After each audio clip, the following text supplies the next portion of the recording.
Okay.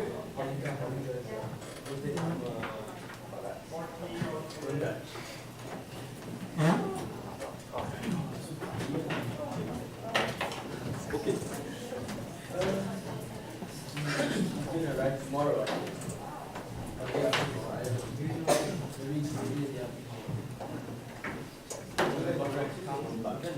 There's one more judge. Yeah, come on. Two more accommodation. Tomorrow. Yeah. You already have accommodation. What next? Tomorrow.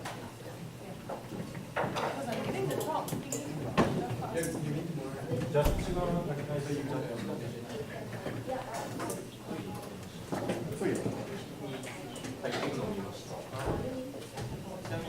I know it's Monday, but Monday, Tuesday. You have the policy there, but Josh Park. who's lacking? Mike. Who's not here? No, you check David got come next year.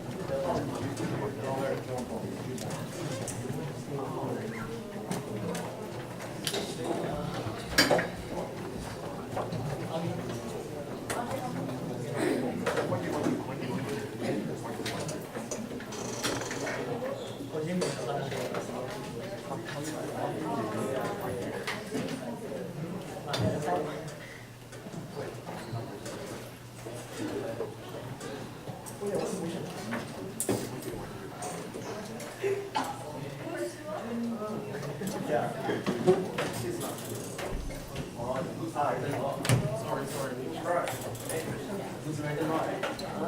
So the preparation time has expired. Welcome to semi-final of QDO2018. Congratulations to all teams which made it through to semi-finals. Rounding up government would have the rounds of that. Rounding up student amateur one. Sixth up. Closing opposition, University of San Antonio. So the motion before the House is this House to hold bystanders of all sexual harassment liable for their failure to help. Without any further ado, I welcome the Prime Minister to open your table.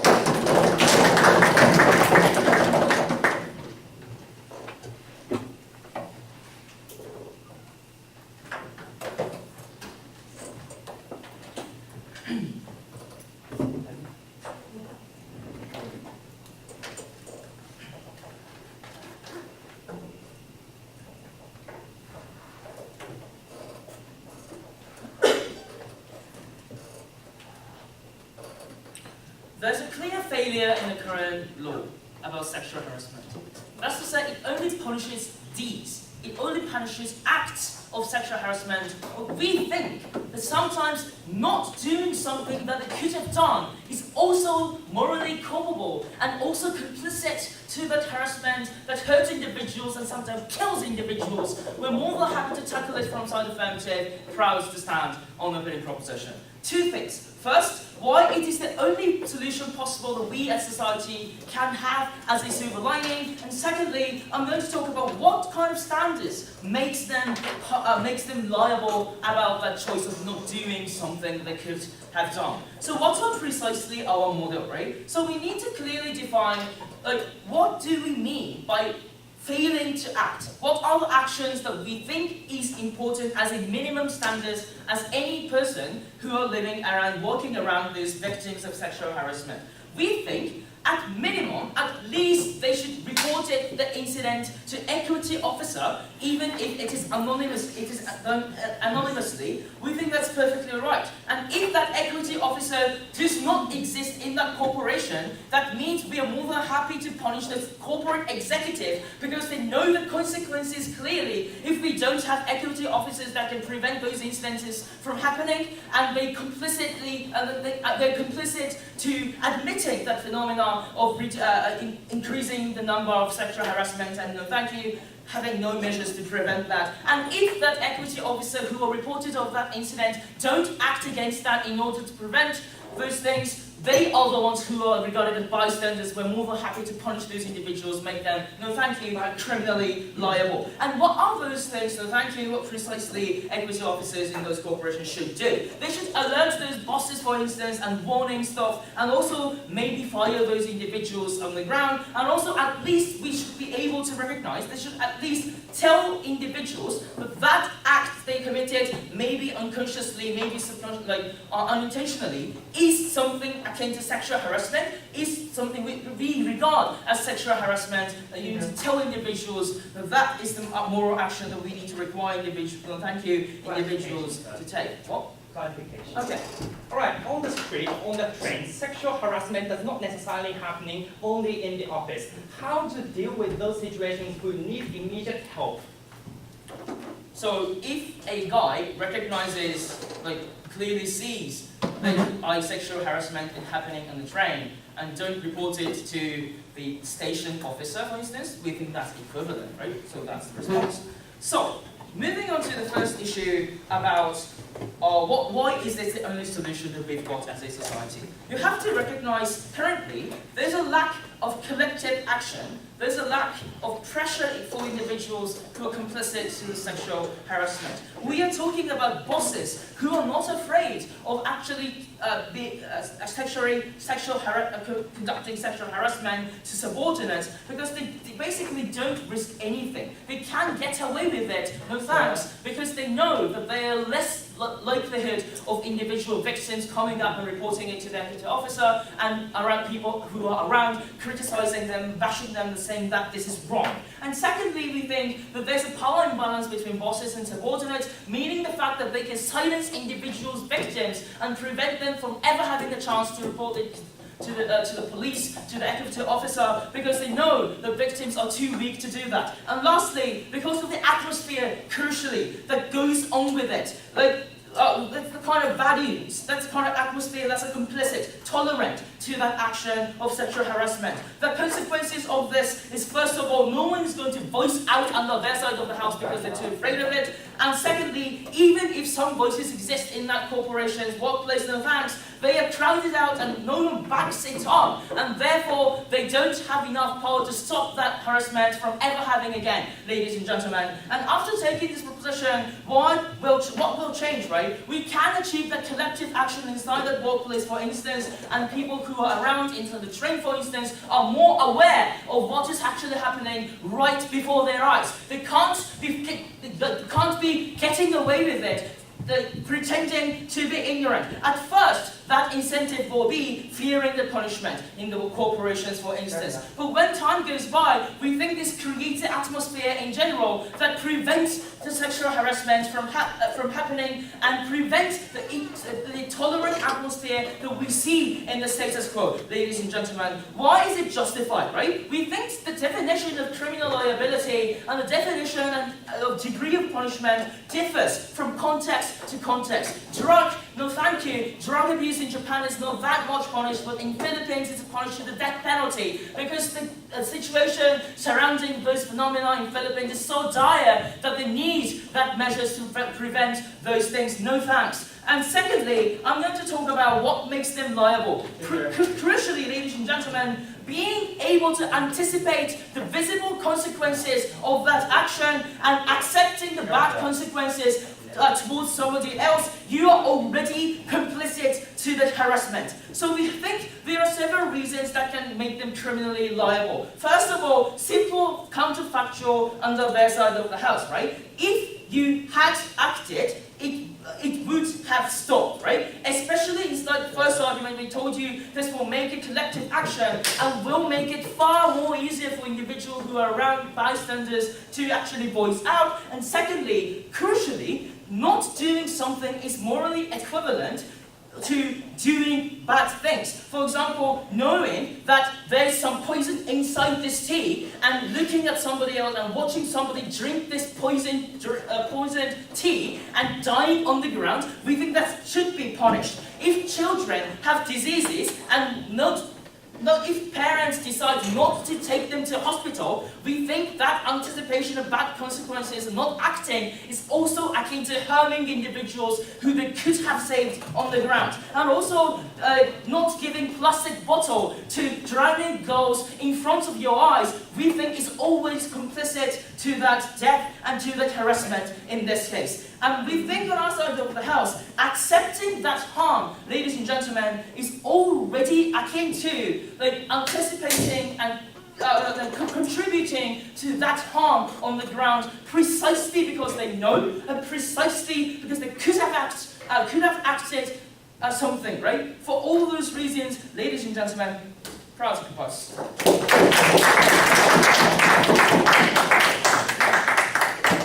Thank you very much. Prime Minister, next I call on Leader of the Opposition.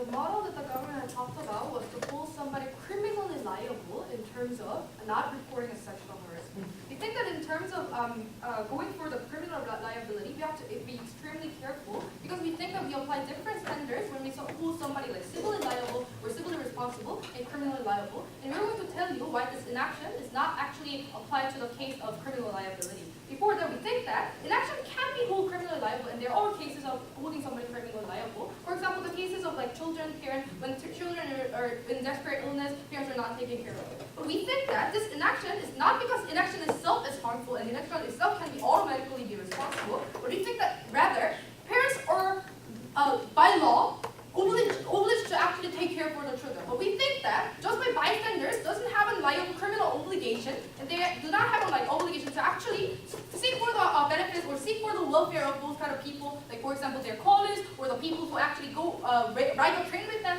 So we think that those kind of links or responsibility does not exist in the first place, and we think that their example does not actually apply in this case. So having said that clear, we think that if inaction, when the inaction is not the direct cause of the problem and doesn't exacerbate the problem much, we think that that can be punished. And also, we think that they would further exacerbate the problem by actually punishing the victim who actually cannot voice out because of the structural problem that exists in the circle. Before that, countering the model. We think that their model was to report the sexual harassment to a sexual officer. If this person does not, we are going to punish them. Two problems. Firstly, we are going to question you how to distinguish bystanders if they anonymously submit the report. We think that if the police or the government authorities can distinguish, because somewhat the police officer was at the scene at the time, but we think that in that case, the police can directly tackle the cause who caused the sexual harassment, right? So we think that those benefits of them not reporting is actually, even if it is possible, we think that the benefit does not exist because the police can actually tackle the problem when they actually can distinguish the bystanders. That means that the police can also distinguish the sexual harasser or whatnot. We think that those kind of benefits does not exist on their side,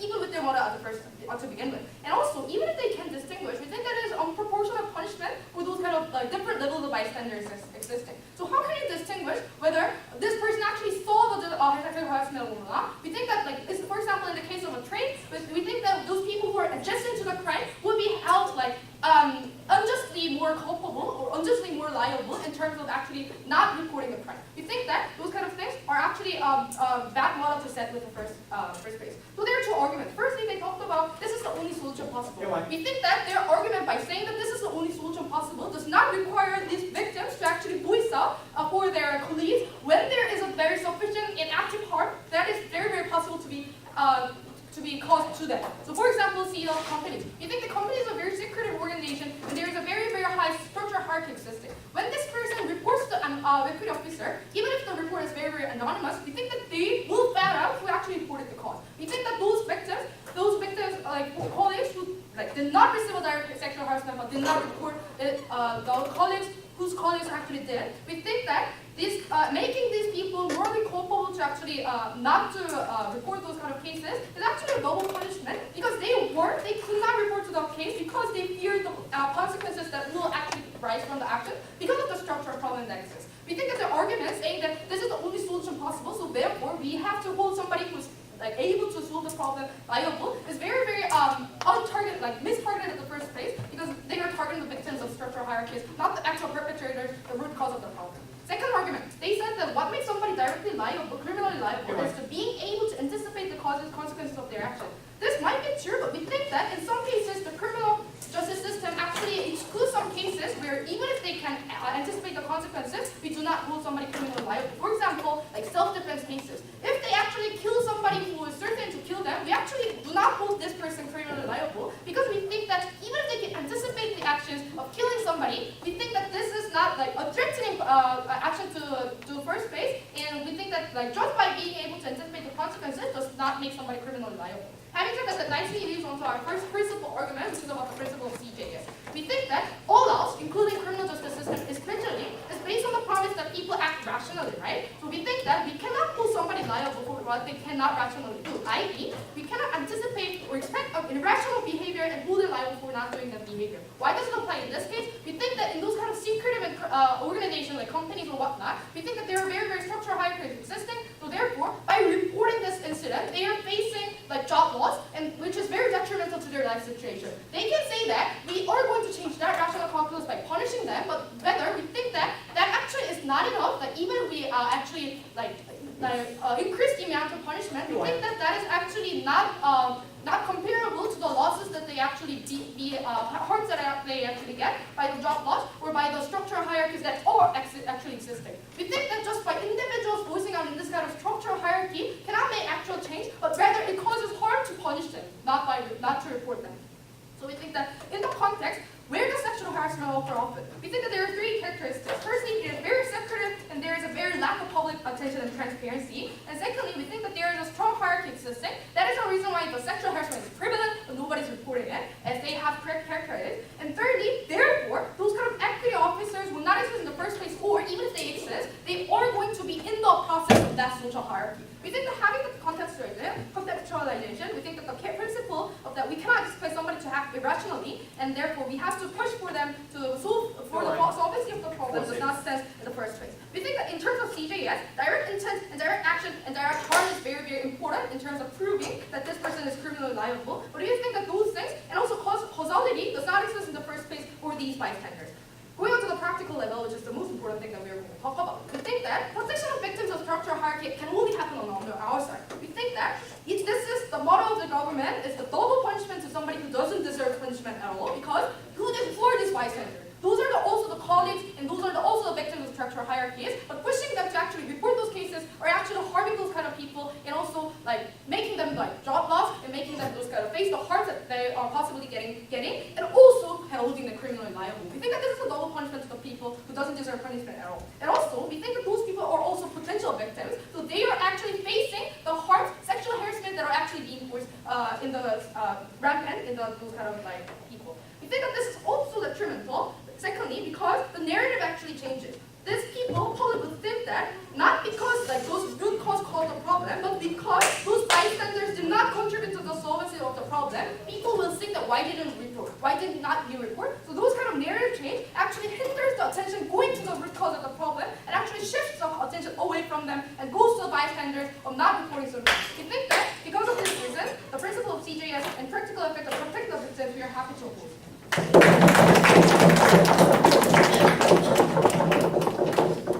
Thank you very much, Leader of Opposition. Next, I call on Deputy Prime Minister.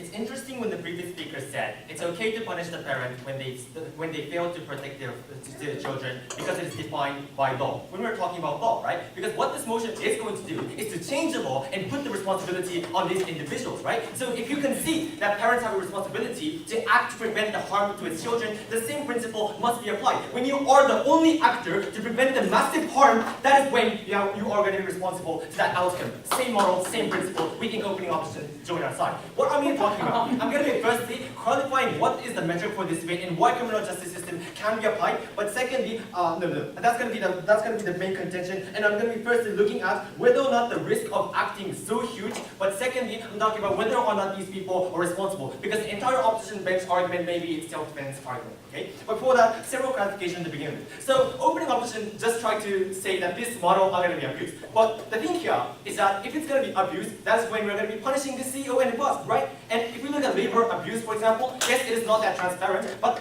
we still punish them, right? Just because it's transparent, not transparent, does not mean that we're not going to be acting at all, right? And if they are talking about the abuse of the model, then we're going to be punishing these people way harsher.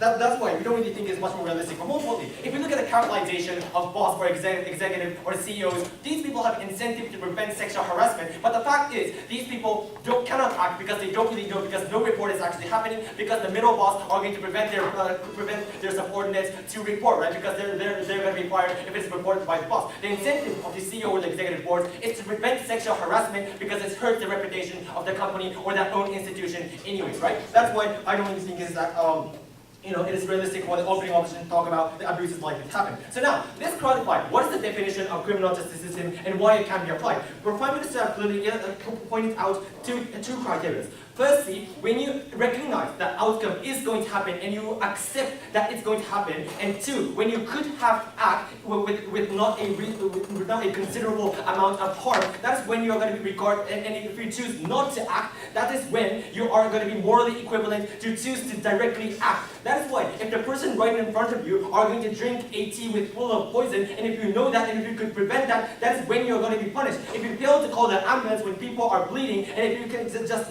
call in a second, you're going to be punished as well, right? In the exact same way, we're going to be talking about why this case, specifically this case, does meet in these two criteria. So first, let's talk about the risk of not being able to report. Following and this actually closing, yes. Under the current legal framework, you are not under criminal liability when you fail to stop shooters from actually shooting guns and you are aware that may happen. But when you give a gun to a dangerous person, and if you accept the fact that it can be used for a crime, you're going to be punished. And directly stopping people from shooting is dangerous and actually not that easy, right? That's why we need to be nuanced, and that we need to examine what this case is about, right? And what I'm going to tell you right now is why reporting sexual harassment is under our model not that dangerous thing or not that difficult thing, right? And if we can prove it to you that it's not that difficult thing, we think you're going to be also joining our side. So let's look at whether or not this is easy or not, right? So what is the model that we are going to be doing? So closing opposition may talk about the people not being able to report ground war happening in the train station, and then we talk about some people may be delayed to the company, for example, right? If it is the case, and if it is structurally difficult for these people to actually call a police or call to the equity officer in that station, then we may, punishing this individual, but at the same time we may be punishing the leader in that station because it made it difficult to report in the first place, right? We think the leader of the station do have responsibility to make many places so that they can easily report that, right? And we think the society is going to be structurally changing if we are going to adopt a model and start to punish these individuals. And opening opposition and maybe closing opposition had a concern of not being able to identify the true perpetrator. Well, due to the word presumption of innocence, we're not going to be punishing the person who are gray zone, right? But what we are at least going to be doing under our side is that we're going to be punishing the individual who are clearly knowing that and clearly consent and accept the fact from happening and clearly not take action even though they could have done, right? We can at least deal with those individuals, which underside of opposition cannot do, right? But more importantly, what we have proven to on our side is that it's not that risky in the first place, right? Because you can just go to the equity officer or call the equity officer and tell sexual harassment is happening there, right? Because it's not your business to totally stop the sexual harassment. All you need to do is to just report that, right? I don't really understand this is a reasonable dangerousness to the extent of stopping somebody from shooting someone, right? You can just call it. But what is the trade-off? The impact that we're talking about under our side is very, very serious, right? Firstly, we're talking about the internalization of sexual harassment or the gender inequality, right? For example, in workplace, women are going to be forced to, for example, to conduct a, for example, like so-called feminine kind of job within the corporation, right? It's going to be internalized. But second, if it was a serious sexual harassment, women are going to be traumatized, right? And it's far more serious than their comparative. But on the third level, it can be a gateway to allow men to sexually abuse women and also connect them more serious crime. For example, rape, right? Because if the culture, for example, sexual harassment is normalized within the company, that is when it gives like normalized sense that it's maybe okay to conduct that sexual assault, right? We think, and that's why the impact is way different. That is why we want to offer a legal responsibility to the person who are at least very clear that recognize the fact, accept the fact, and fail to act even though they could have easily done. But second, let's talk about whether or not these individuals have a responsibility or not. The reason why we think they have responsibility is one, because they could have easily acted, but second, because they perpetuate the harm, right? Which may also meet the current criteria. Before we end this point, Okay, if they could have really easily worked, if they are potential victims of those kind of structural hierarchy, why wouldn't they report as a person? I think so. Okay, if it is very easy to report to the police officer or security officer, why wouldn't they do in the first place? Because they are potential victims. And because it is easy, we're going to be punishing them, right? And I don't really get why you're not going to be punishing. So here comes the why the problem is going to be exacerbated, right? So the sense of collective action is the most important problem that we have to address from Prime Minister.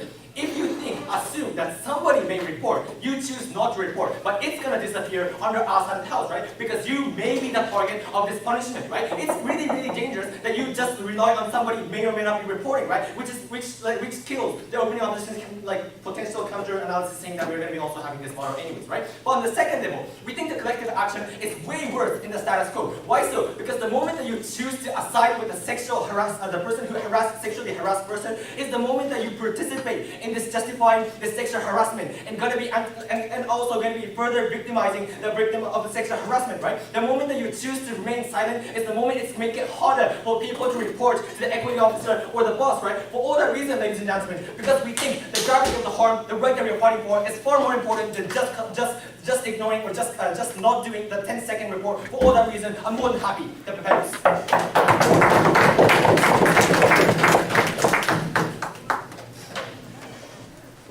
Thank you very much, Deputy Prime Minister. Next, may I call on Deputy Leader of Opposition.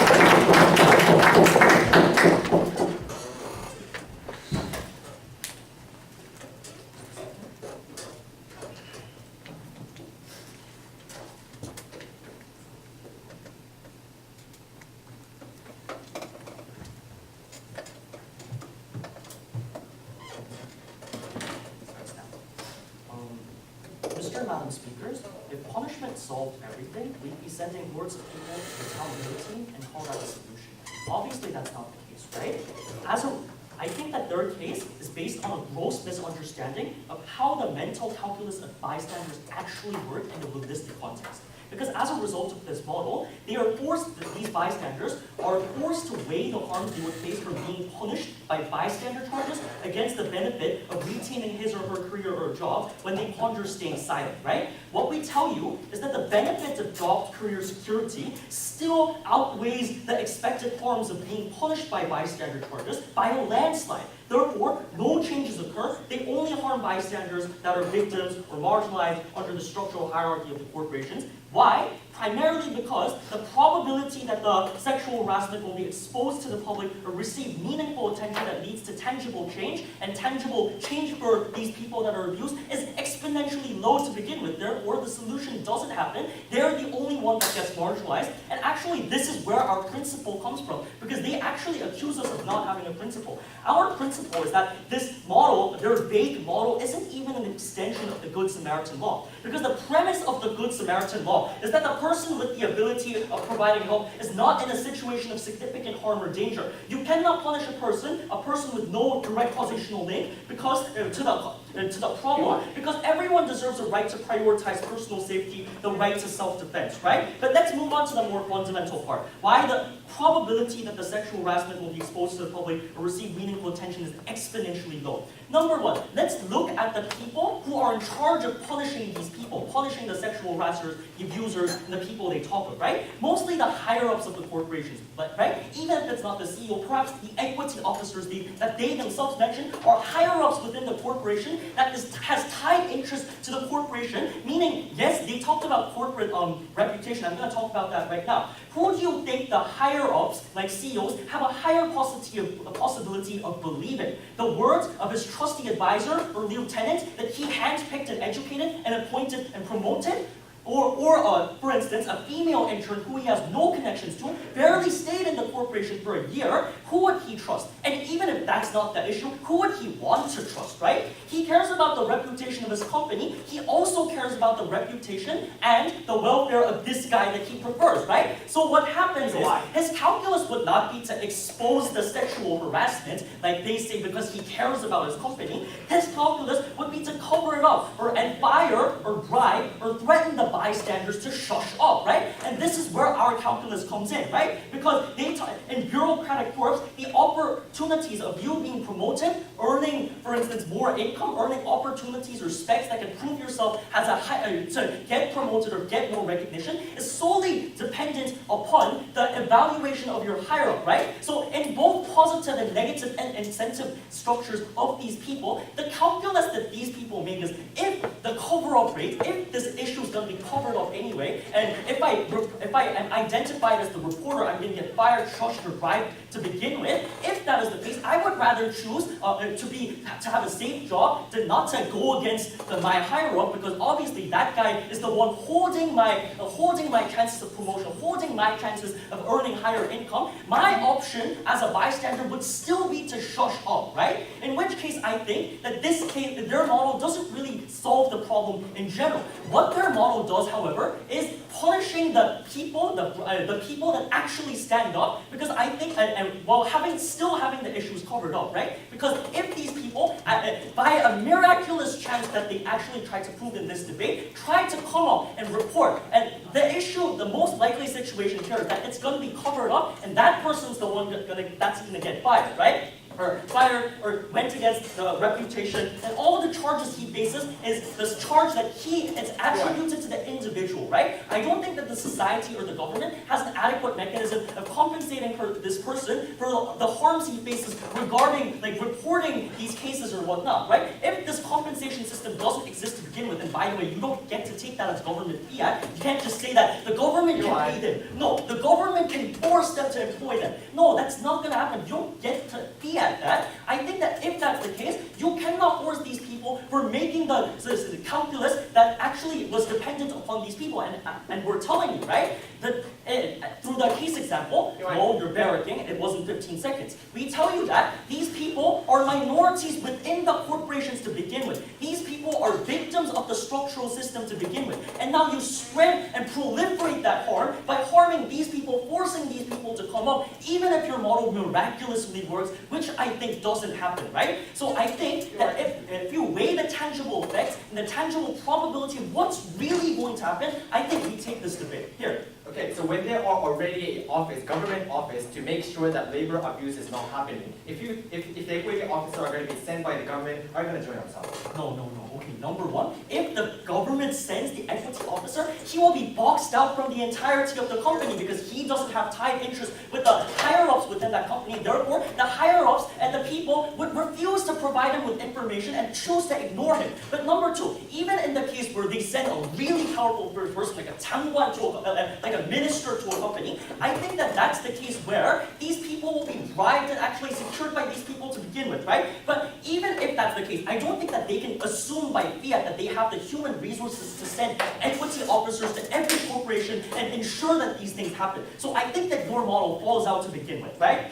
So if punishment, we tell you, we think that yes, if their principle is that you have an obligation, a moral obligation to help a person, I think that that's a very childish way of actually entering this debate, right? Because obviously altruism is good, right? Problem here is, if that altruism harms me, am I criminally liable? They never answer that question. They refuse to answer, just like emotionally making statements about how these females suffer, which is a problem that's never solved under their side to begin with, right? So if you can consider the mental incentive structure of these bystanders, the higher-ups that are in charge of punishing the sexual perpetrators, and the people that actually commit the perpetrating sexual harassments, and the people that evaluate them, I think that this model doesn't work. Even if it miraculously does, it comes at the cost of marginalizing the most marginalized within the structural system. For these reasons, I think OO takes this debate.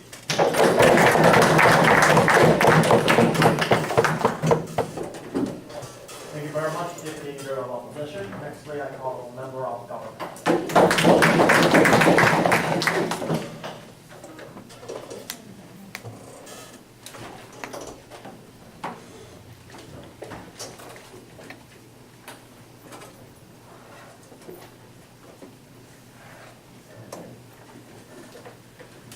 Two things closing government wants to do here today is first of all engage with the points brought up by opening opposition and tell you why and break the principal deadlock on whether these people are responsible and whether they have to solve the type of problems that are included in this. Second of all, we are going to be the team that brings you tangible effects and how this directly changes the system and motivates the change in the culture that our opening as broadly and vaguely told you about. So before we go on, first of all, we'd like to deal with the concept of self-defense coming with open opposition. We tell you, when they give you examples of self-defense, such as defending yourself from murder, defending yourself from stolen property, for instance, we tell you this is not comparable to the current type of self-defense that they're talking about. Because this, the prerequisite of self-defense is the type of certainty, of finality, of the type of result that is going to happen to you. You are certainly going to die.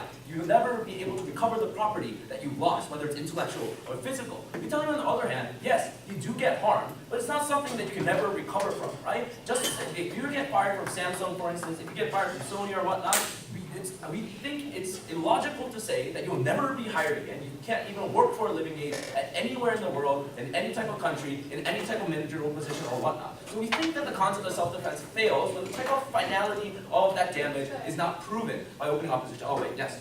Okay, if they are proven to be against the structural hierarchy existing in the company, where are the incentives for the other companies to hire this? Okay, this will come later on in a constructive, and it will tell you how we can actively change the culture, and therefore incentivize CEOs and other companies to not trust the type of references that are given by their side of that corrupt CEO or leader or whatnot. But moreover, we tell you that because it's a comparative, we tell you that either on their side do they solve this problem, and if they're talking about bribing, if they're talking about pressure, if they're talking about all these things, we tell you that all the harms that exist on this side nonetheless exist. They still exist on opposition side as well. But moreover, to break the principal deadlock, you are not only powerful enough physically in order to and therefore have responsibility, we tell you that you're more than knowledgeable enough as well. Because going back to the POI that closing opposition raises up about a gun, we tell you that you're not responsible for doing so because it's very hard to be prepared and knowledgeable enough to know what to do when a person has a gun and how to react to that. You would hold somebody, for instance, like a military officer, for instance, or a police officer. If that person was unable to act at the situation, that is when we hold them liable, right? We tell you that equally, in terms of sexual education, in terms of sexual harassment, not only is it a basic principle, an intuitive thing to know that it's not okay to sexually harass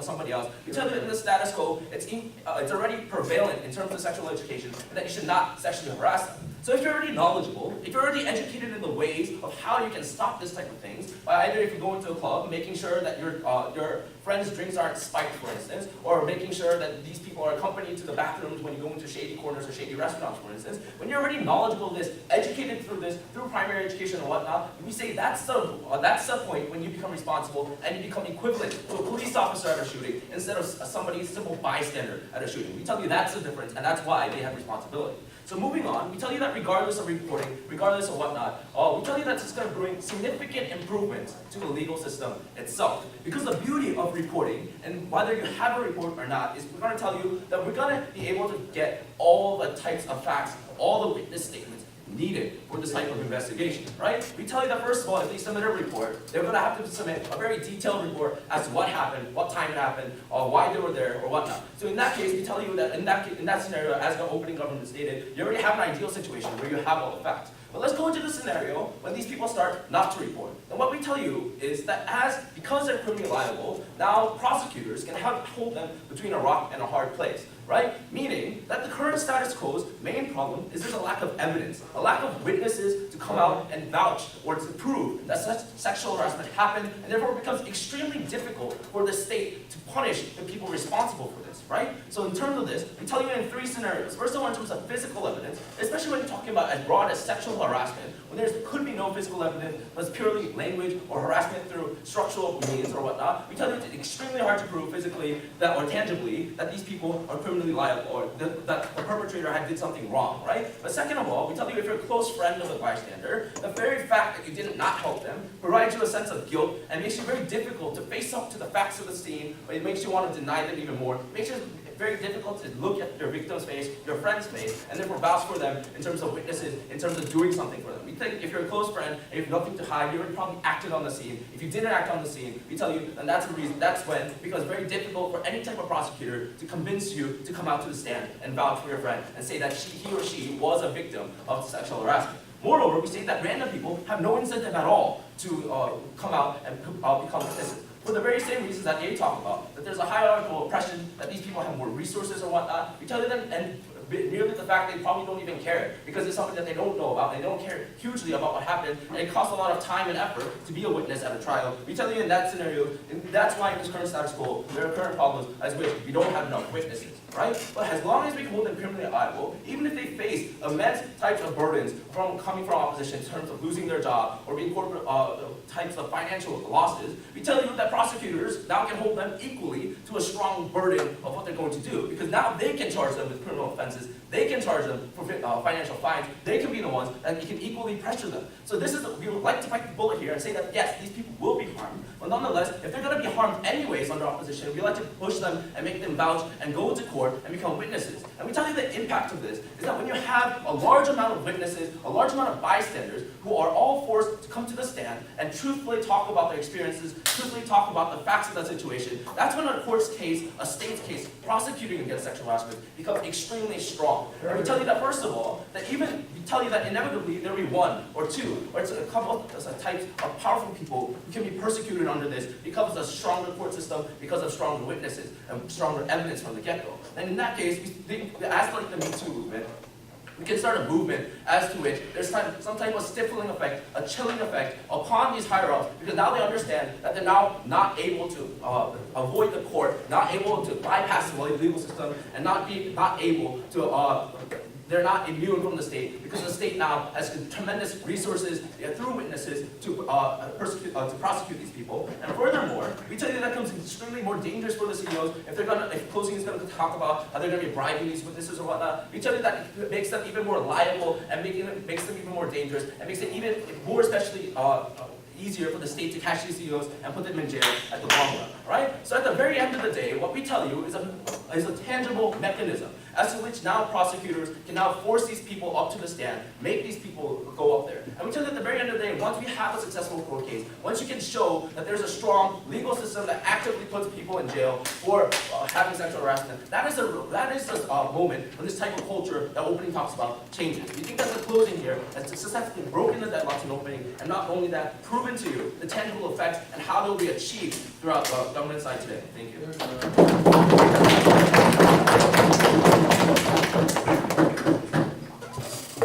Thank you very much, member of government. Next, my powerful member of opposition.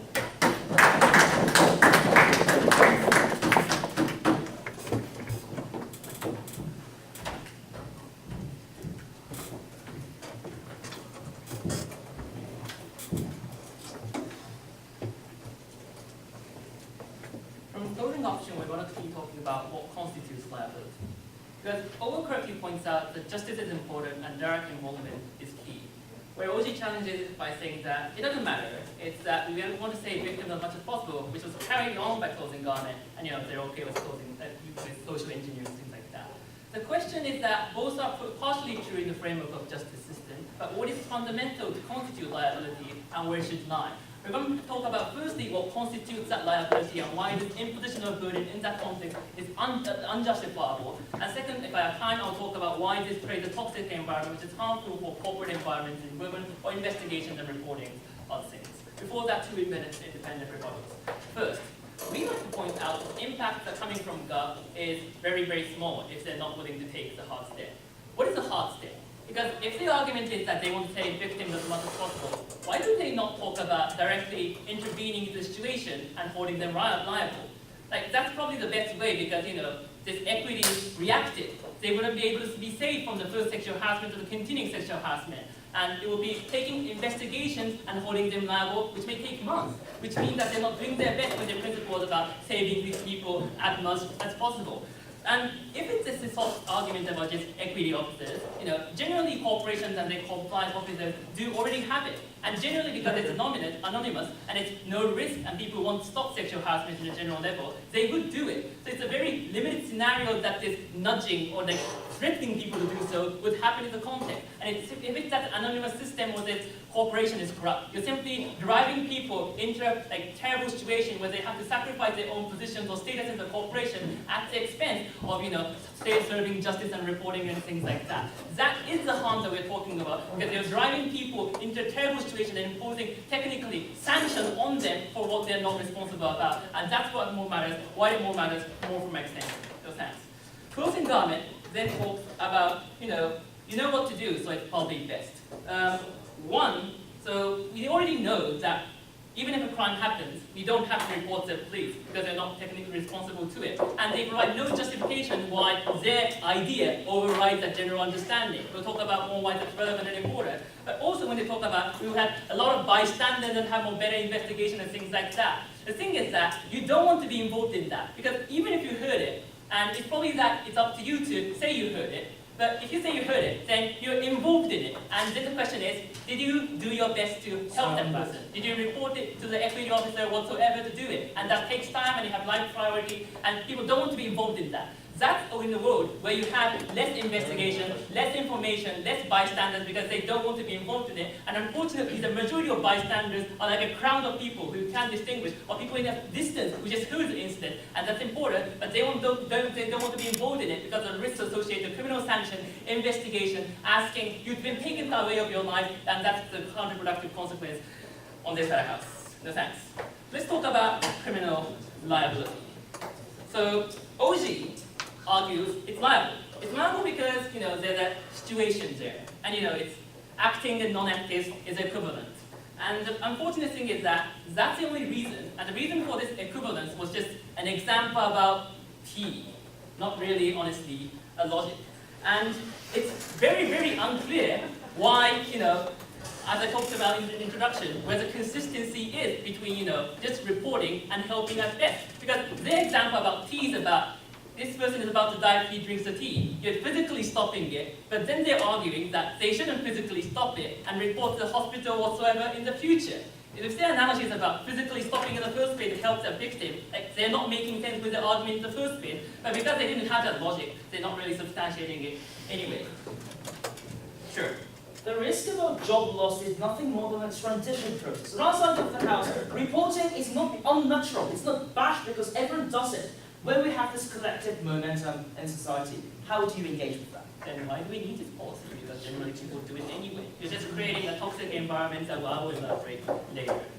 So, it's that they didn't have a logic. And also the point is that, that they wanted to do that, but were unclear in, where they want to draw a line. If they want to save them as much as possible, why didn't they advocate for that? And if they don't do so, their principle that they should save victims and have this policy simply doesn't stand, or the consistency also fails. How do we step in here as closing opposition? That we say that in that situation, it's either that you have a terrible situation where you have to physically intervene there, or you stop the report. When you have to physically intervene, that's a terrible situation, because it might be in the street, thugs are raping a person, and you don't technically have the capacity to counter that, but you're asked to do so. Or if you're trying to sort of help and call the police, which is their side, and try to call the police, it might be that, that guy's going to call the police, I should chase him down and stop him. That sort of risk is evident. That uniquely happens because you have to report to the police, and these thugs also know that you're going to be reported to the police, and that the risk might be evident. No thanks. and which, in variety of scenarios, if, for example, the reporting system of anonymity fails, you have the risk of it, which all means that if it's the extreme case is terrible, but even if it's not, there's terrible consequences on you. And if you don't report it, it's that there's going to be criminal sanctions associated to it. It might be a fully punishment, but it will have a criminal record, and you might be like fired from your corporation, and be a terrible situation for you. That is the sort of consequences that we think that the state is unjustified in imposing. No, thank you.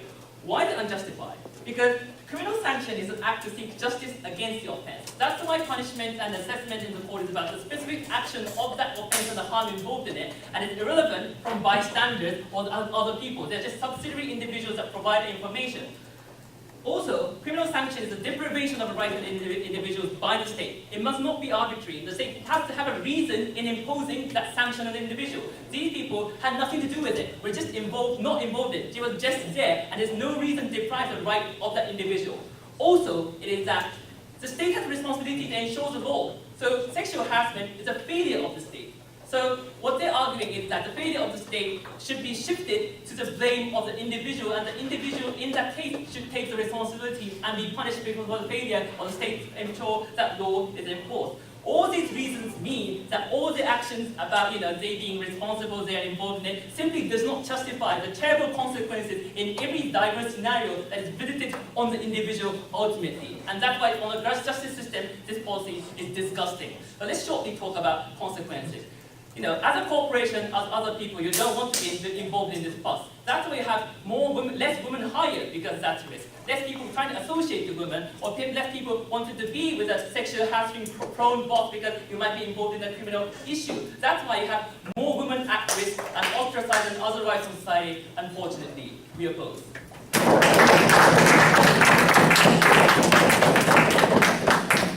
Thank you very much, member of opposition. Next speaker comes from government wing.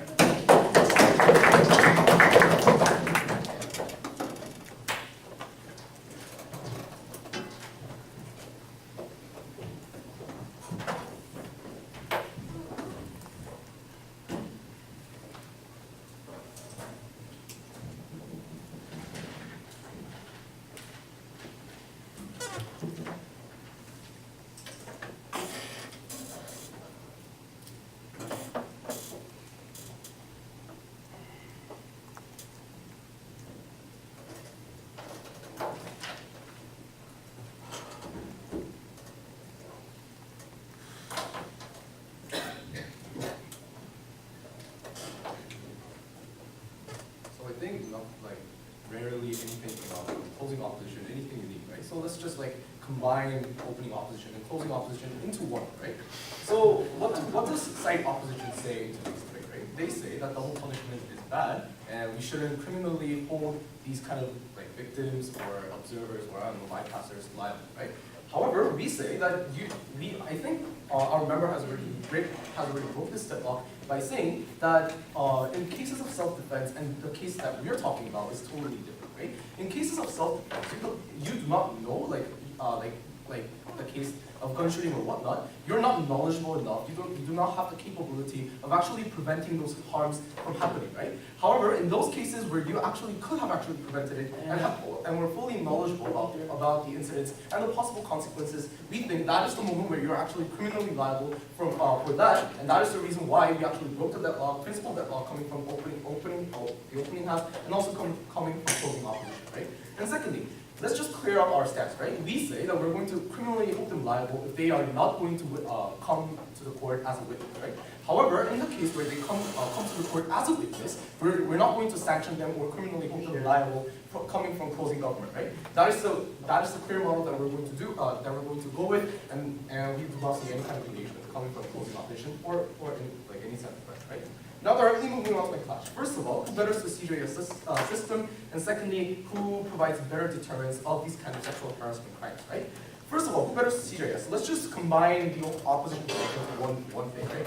They say that CJS is something designed to protect the minorities, and if we actually implement this policy, you're just basically marginalizing the minorities, which is bad, right? However, we don't think that in their case, then we don't think that there will be any substantial changes, right? We think that they're just basically sticking their head into the ground and looking at nothing, right? If you want to bring about changes and want to bring about benefits or welfares to those minorities, we think that there has, even in the worst case scenario, we think that there has to be some sacrifices, right? We think that only in moments where even in cases where the numbers are really like less significant, we think that the act of actually voicing out and reporting to the police or even governmental institutions is the way to actually voice out that these crimes are actually happening, rather than just concealing and just stopping them from being exposed to the outer world or whatnot, right? Then what does closing government tell you, right? We say that the ultimate goal of CJS is to prevent and deter further crimes from happening. But then the problem with the status quo is that these kind of crimes or about sexual harassment lack evidences or witnesses from the very get-go, right? Then what did my member tell you about this? We say that we're going to force these people to actually come to the court and become witnesses, right? We say that is there are two levels of analysis. First of all, we say that they have the incentive to actually come to the court, right? Because just like opening opposition told you, they are the potential victims. They are the potential victims of future sexual harassment crimes, and that is the reason why they want to actually deter these sexual harassment crimes from happening in the future, right? We say, and secondly, why will this work? Just like our members told you, we say that the number of the people or number of evidences equals political capital or political leverages, right? If there are sufficient amount of people or reports being given to these governmental institutions or the CAS system, we think that is the moment where these kind of criminals, these kind of crimes will be sufficiently investigated, rather than in cases like coming from opposition bench, where there is basically, first of all, lack of evidences, secondly, lack of witnesses, and thirdly, the corporations will just basically shut down all of the evidences and just conceal all of the crimes. We think that CJS happens better on our side because you're basically opening up opening up the crimes to the outer world and opening up possibilities of being exposed to the outer world. If only on yes. Okay, if collecting evidence is so important, why don't prosecutors and police officers forcefully go into everyone's house even without warrant? You can just say that quantitative evidence is important in order to ignore all the conflicted bystander faith and ignore all the procedural justices. So they talk about like prosecutors breaking into like corporations, right? But I think government already preempted this by saying they also conceded to this point, because we say the corporations, when these kind of employees or victims or potential victims actually anonymously report, we think that is the moment where corporations have the leverage and political power to actually conceal all of the facts, right? So in cases where prosecutors just forcefully go into corporations, unless these kind of potential victims report it anonymously, we think that there are higher possibilities of these kind of crimes being rather concealed and being exposed. Secondly, about deterrence, right? No, thank you, sir. We say that in cases of deterrence, we say that the active participation of victims is especially important, right? We say that this kind of reporting system and actually somehow forcefully inviting them to become witnesses can actually encourage the culture of reporting. Why does this work? We say that criminals or these kind of corporations do have the incentive to fear the power of the capital that is invested in number, right? Because the potential victims or the potential victims are large in number and already the tangible victims are also large in number. If they actually come together and report the same crime to those governmental institutions, we say that is the moment where, first of all, the corporations do not have the incentive, the corporations or I don't know, like those people in higher positions do not have the incentive to actually commit further crimes, because later on there will be further backlashes by those potential victims. And secondly, we say that victims themselves now have the power to voice it out against those people in higher positions, because the amount of political capital or power invested in those kind of number is uniquely high, is uniquely powerful and high in these kind of circumstances. So what does closing government do in today's debate, right? First of all, we broke the deadlock about the principle justification about why it is legitimate and justifiable to actually hold them criminally liable. And secondly, what are we actually going to do? What are we actually going to do in cases of inviting them to become witnesses in the court? And thirdly, what are the actual impacts of deterring the further crimes from happening in the status quo? Because of all these reasons, we're very confident.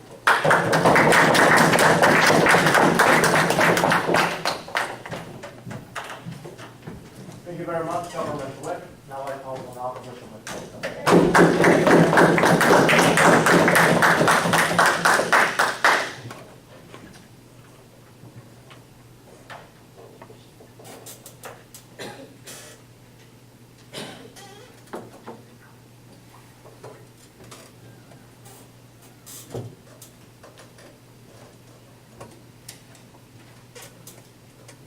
Speaker, we need to recognize you are not just a cog in the society. You have your own destiny and you have your own welfare that should be respected. But today's government side try to do is just deprive all those precious rights to respect your own life without telling you why it's justifiable at the end of the day. They just told you it has a more impact to the society and it'll make society a better place for them or women or whatnot. But what we didn't hear at the end of the day is why those impact metrics presented by the side of the government necessarily override the consistent principle of the criminal justice system. This is the fundamental basis of the basis to respect your own life, and this is the last bastion you can rely on to respect yourself. You are not living for others, but you are living primarily for yourself. This is the reason why, ladies and gentlemen, the framework of the right is the very thing, and we need to respect in this debate. As long as the entire opposition side show to you why this policy shouldn't be taken in the under the framework of criminal justice system, and we do not necessarily see, even if quite a few benefits created by the side of government, but we do not necessarily take this policy solely by these principles. Precisely because this is what the government side could do, is that to override the criminal justice principle that's already existing, so they necessarily propose the reason as in why under the, those kind of the amendment in those consistent principle is justifiable at the end of the day. If they assume it's okay to override the principle under the impact metric, as the entire opposition side pointed out, it's okay to put everybody under the liability of the death penalty or life imprisonment if they fail to fulfill the civic responsibility. But as long as they say no to these kind of the questions, those kind of the principle clarification, no thank you, is the center of the debate at the end of the day. And what we need to recognize also is that the closing opposition is the one and to identify what is the dominant principle existing in the criminal justice system and why those the passive involvement, no thank you, should not be counted as a legit participation in a certain deed. I'm going to further these issues in the first argument. But this is the why we couldn't discard the extension from closing opposition, and this is the reason why we are very proud to oppose. Two things from opposition whip.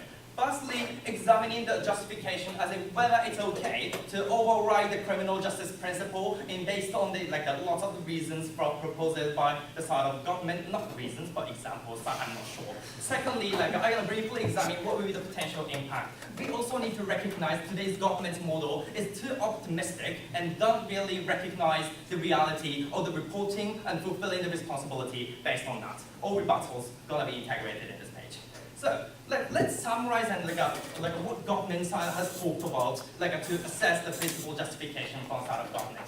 Most of the justifications were found in the opening document, as in let's say a metric is upon the context, or you were, let's say a complicit or whatnot, or a CEO already having a criminal liability if those harassment happens or whatnot. And what closing document did is that it more enhancement on the practical consequence, as in how actually it would be meaningful, and a little bit of the justification, as in answering the POI, let's say what about the issue of the bonds. So, based on this, how to call it, the dynamics that happens in the debate, and I do not necessarily, let's say, separate from opening document and closing document and starting examining the issue. Firstly, they told us is on the first level is it's okay because the metric is upon the context to context. First, it doesn't explain anything in the first place. Upon what context it's okay. the lack of explanation from the opening document is hugely damaging in justifying the overriding the criminal justice system in the first place. Second, like the DPM tried to show, like by an unlogical way, that the CEO is already responsible even if they didn't know the existence of the sexual harassment or whatnot. What we need to recognize here is that the CEO are already responsible for creating the environment to make those systems work, and they have a responsibility to create that, and the CEO voluntarily consent into this framework and fulfilling the responsibility. On the other hand, the what closing opposition told you is that the bystanders didn't actively consent to going into this legal framework in the first place. They were just there accidentally. This is the meaningful differentiations between those like a principle and analogy from opening government and this particular case from closing government. And opening government, no thank you, and try to show the, let's say, like a justification, and by showing that like a drinking, like a poison, or like a giving the water to the girls, or whatnot. But we pointed out as well, no, it doesn't have the like an imminent danger to you, like even if you take this act. And this is the meaningful metric considered by the Deputy Prime Minister at the end of the day. On that cases, opposition side already told to you lots of the dangers necessarily happens in the office places in the case of identity revelations. Closing up opposition told you, if you if going down a little bit more realistic way, and you may see the lots of the dangers, even if you're just seeing a reporting to the police, it means a threat to be reached by the thugs and to try to sexually harassing a certain woman on the street. So given those existence of the danger, and we totally read this wedding principle, even if we can see the line from open government, yeah. Your analysis on CEO also proves nothing, because it's impossible to consent to any law beforehand because it changes. Just in the same way on our side of the house, people enter corporations consenting to that legal framework already existing on our side Ladies of and the house. gentlemen, what CEO consented is that if something happens, they will be responsible. Not really a consenting to the existence of the crime and the resolution for that. It just clarified the responsibility structures and active participation in it. This is still different. And then, most important thing, OO and CO told to you why it's unjustifiable in overriding criminal justice framework. OO mentioned they have the right to prioritize themselves. And what CO did is show to you why this is the legitimate claim after clarifying the dominant principle in the criminal justice system. Seeking justice within the offense, it necessarily requires the active participation in the certain crimes, or the deprivation of the right is necessarily harsh for the individuals. Those underlying principles, they mentioned, those interventions of the right should be minimal. Even the active involvement of the cases, but we still implement the presumption of the innocence there. Especially, closing opposition pointed out, this is the failure of the fulfilling the strict responsibilities. This is why this is much less, say, justification even in applying this policy. Ladies and gentlemen, this is not just a simple impact debate. This debate is about the interpretation of the right and whether it's justifiable, and closing opposition did a paramount job improving why it's unjustifiable.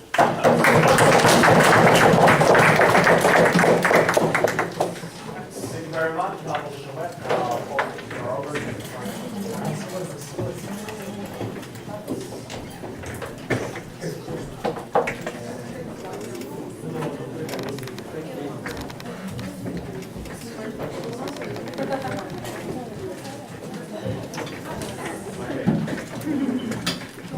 So, audiences, please go out the room because we need to have discussion.